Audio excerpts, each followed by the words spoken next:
Below Zero, Above Normal, written by Fiamma Galathon. With every passing day, I was more and more convinced somebody in the resources office didn't like me intensely. Why, I wanted to ask, have they sent one human, one Zatari, and one Simmentard to an unexplored cold planet rated 3 out of 6 on the Deathworld scale? Myself, I understood. Human, sturdy, with a wide range of knowledge, a botanist. There was a thick tiger-like forest we were meant to study. It was logical. But a Zatari? Zeph reached barely up to my knees if they straightened upon their last pair of limbs. An excellent climber and mechanic, but, crucially, from a species used to jungle climates. While they could go out in the cold if bundled up properly, it was not ideal. Very much not. They looked very cute, all bundled up in a jacket, magenta fur sticking out in tufts, but I didn't like that they were meant to work in cold, and neither did they. Alas, Zeph the Zentari was a very grouchy but ultimately somewhat understandable choice. Very good mechanic, very mouthy, not taking up space at all and barely needing to eat things that couldn't be found on planet. But it was the Naimar that constantly made me anxious. He was a Swantard, just a few centimeters shorter than me, and he could have passed for a human at first glance, if only for his white hair, big ears, and slightly reflective skin. He was from a desert planet. Desert! His comfortable range of temperature was barely reachable within the rudimentary base we had, and he was constantly going around either bundled up in all of his clothes or just plainly shivering. He was an excellent soil and cartography expert, with some first-aid training. But come on! Who sent him here? I had to write out a chart to always have either me or Zeph with him if we went out, because it would take one ill-timed cold spike and he would be dead in a matter of minutes. So, I was pretty sure I'd already pissed someone off in resources, and my crewmates also did. Somebody was trying to get us killed. I was nearly sure of it. But today was a bad day, even by our standards. The short summer was coming to an end, and we still had to stay here for the next few months to collect data before the shuttle would come for us. Problem 1. Temperatures were already around 0, and would only drop from here. Problem 2. The drone we used to collect data got stuck, and we had to get it free. Problem 3. It had started snowing. Well, for me, it would just be annoying, and Zeph could go help me. Granted, we made a good time. This was deadly weather for Namar. He was stuck in the base for the foreseeable future. When we managed to get a good read on where exactly the drone got stuck, Problem 4 arose. We didn't have a rover with that range. We would need to walk the last bit. We packed the best one, got on it with Zeph, rode as close as possible, and started the hike. Another issue became glaringly apparent in just a few steps, and I felt rather stupid for not having thought of it earlier. Zeph was tiny. Zeph was not evolved to walk long distances. Zeph was from an arboreal species. They could not keep up with me, especially in this weather. This counted as problem 5 for today. I glanced down at them, hissing and spitting acid as they scuttled on all 8 feet, trying not to be left behind. Zeph, how dignified are you feeling today? I sighed. Not at all, they puffed in front when the snowflake landed on their nose, bearing their first set of teeth. Good, I nodded and picked them up by the back of their jacket with one hand. Hang on to my backpack. They blinked at me with huge black eyes, feet kicking in the air uselessly. You're already carrying all the equipment, they protested, unusually placid. I grimaced. The cold had to be even worse than I thought. Normally they'd be spitting mad for this. You weigh what, 2 kilos with all your stuff you carry? Please, Zeph, be reasonable. My backpack is barely 6 kilos, and in training we carried 30 across terrain. Jump on, glorified lemur. At this, they hissed, but skidded up my arm and onto my backpack. Thank you for me, they muttered, curling up on top. Yes, the cold definitely got them bad. They said, thank you. No problem, little guy, I shrugged, starting the walk again. It took 2 hours to get to the area where we had the signal, dodging the local flora that was decidedly more deadly than the fauna. After this, we somehow managed to locate the drone quickly, get it unsnarled from the branches of a particularly vicious carnivorous tree, and return to the rover. I hurried back as fast as I could because, well, Zeph was not all right. They stopped snarking after the first hour of our march and started stuttering in their movements just as we finished setting the drone back on.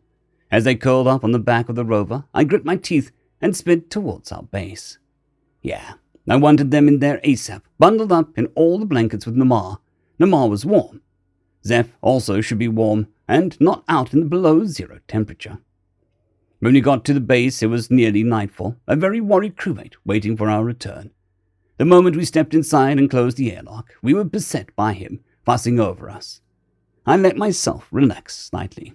Problem 2 through 5 was resolved. Namar immediately bundled Zeph up in a blanket. One of his own, giving them warm broth from some sort of bug that I didn't really enjoy the taste of. Then he looked at me, eyebrows wrinkling, and also had me bundled up in blankets, buzzing like a mother hen.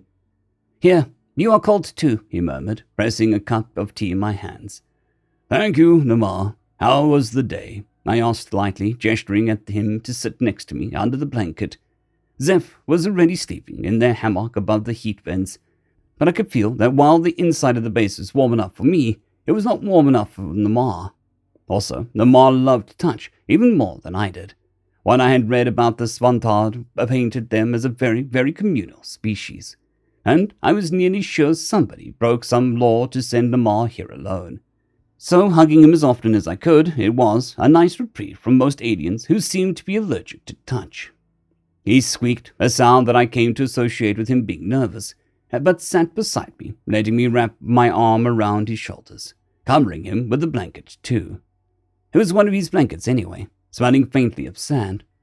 His ears moved a few times, a soft tremble running through his back, and then he relaxed into the touch, melting like wax under a blowtorch. "It was very quiet," he said, a soft rumble behind his words. I smiled widely. He was purring. I knew he could, but he had never done that this fast. "I bet it was. You know we have a nuclear generator for the space, right? You could have turned up the heat while we were gone, seriously." I held him closer, making his purr kick up in volume.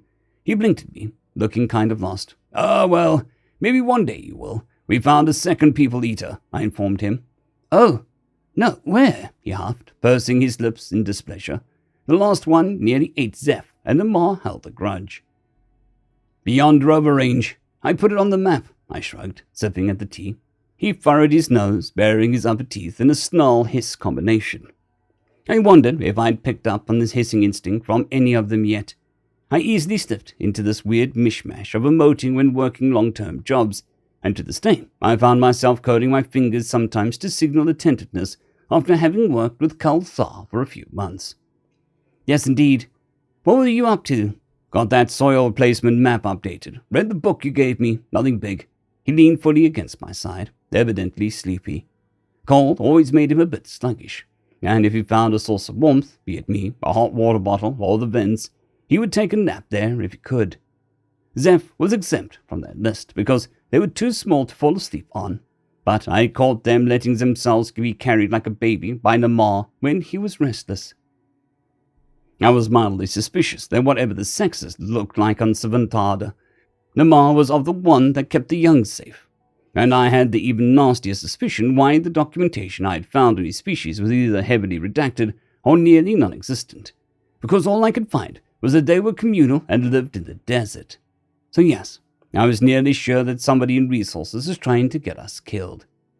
Soon enough, Namar drifted off on my shoulder, and I didn't have the heart to wake him up. His hair was very, very fluffy. I ran my fingers through it, combing it into a semblance of order. It reflected the yellow light of the nighttime lights of the base, looking like it was gold. In truth, it was transparent, even if the light painted it in different colors. Zeph was an obnoxious magenta and lime combination, looking kind of like a horrendous cleaning feather duster with 8 limbs. Impossible to miss anywhere. But Namar could reflect light well enough to blend in anywhere, nearly invisible. It made me worry badly. Soon enough, there would be a snow outside, and the coloring white and cream would make him blend in. If he'd fall into a snowdrift, and we didn't notice immediately, we wouldn't find him until the snow thawed. I could hear the laughs of management about human pack-bonding tendencies, but to be honest, if they didn't want me to start caring about my crewmates, they shouldn't have stuck us together on a planet that I'd kill them both in minutes with the weather alone. They were mine now, and resources could stick it. I would keep them both alive and in good shape. Also help me. I hugged Amar closer, hissing at the air. Then I realized what I'd just done. Well, this answered my question about body language, at least. End of story. I'd greatly like to thank our Tier 5 channel members, Casper Arnholtz, John Creighton, Manatharia, 050, Dragzoon WRE, and Elijah Silvercross. Thank you very much.